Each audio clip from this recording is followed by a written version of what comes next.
Look at chapter 14, verse 1. Now Joab, the son of Zeruiah, perceived that the king's heart was toward Absalom. And Joab sent to Tekoa, fetched thence a wise woman, said unto her, I pray thee, feign thyself to be a mourner, and put on now mourning apparel, and anoint not thyself with oil, but be as a woman that had a long time mourned for the dead. Come to the king, and speak on this manner unto him. So Joab put the words in her mouth. And she came in, and she said, Help, O king. And the king said unto her, What aileth thee? And she answered, I am indeed a widow woman. Mine husband is dead, and thy handmaid had 2 sons, and they 2 strove together in the field. There was none to part them, but the one smote the other and slew him. And behold, the whole family is risen against thine handmaid. And they said, Deliver him that smote his brother, that we may kill him for the life of his brother whom he slew, and we'll destroy the heir also. And so they shall quench my coal which is left, and shall not leave to my husband neither name nor reminder. You see what she's doing? She's playing upon the feelings of the king again. David was greatly deceived, you see. Just as he had used deception, that's being used now. And the woman said, verse 13, I'm dropping down in this incident, Hast thou thought such a thing against the people of God, for the king doth speak this thing as one which is fault in that the king doth not fetch home his banished? You see, again, David could see in the life of another what should be done, but not in his own life.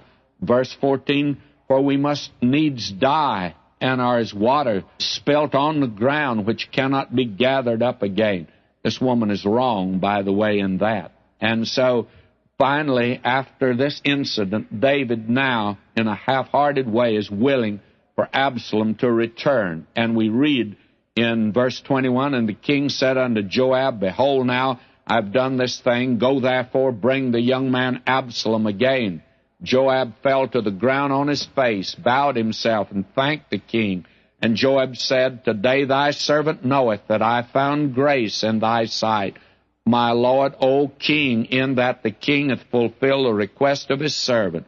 So Joab arose, went to Geshur, and brought Absalom to Jerusalem.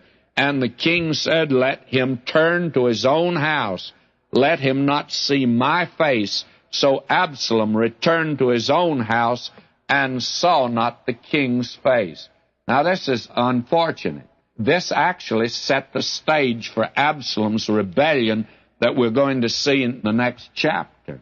And Absalom was a bad boy, but he was a good politician. And he was very clever and very crooked. He was very subtle and very slight. He had a good personality, friendly, he's extrovert. He was very much like David, as we've said. I think he was the best little handshaker in the kingdom. He was, I think, outstanding in patting people on the back. And he took his station at the busiest gate of the city. And men with complaints came up to the city, required justice, no judges to hear their cause. But Absalom was there to hear them, to comfort and to agree with them. And he failed, though, to represent his father. He didn't defend the crown. And he began to plot the overthrow of David. But it all goes back to the fact that David would not give him a wholehearted forgiveness. And let me say this now as we come to the conclusion of the message today. That's not the way God forgave David. God didn't forgive him half-heartedly. God didn't say, well, I forgive him, but he's not going to have fellowship with me anymore. I'll not restore unto him the joy of his salvation. When God forgives, God forgives. And we are told, be ye tender-hearted, forgiving one another, even as God for Christ's sake hath forgiven us. Now, has God forgiven us? Yes. And how are we to forgive? Same way.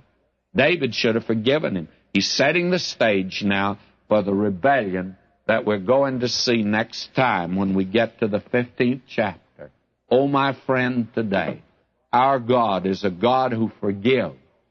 And we're told that if a man be overtaken in a fault, ye that are spiritual, restore such a one in the spirit of meekness. Now, the way fundamentalists do it, and I'm one of them, is to get a club, beat a fellow over the head. We're reluctant to forgive. And we can be very mean at times and very unlovely, and we can be very critical at times. And there are times when the truth should be spoken. But, my friend, when forgiveness is asked for, it should be extended. And David made a blunder here in not forgiving Absalom. He'll live to regret it.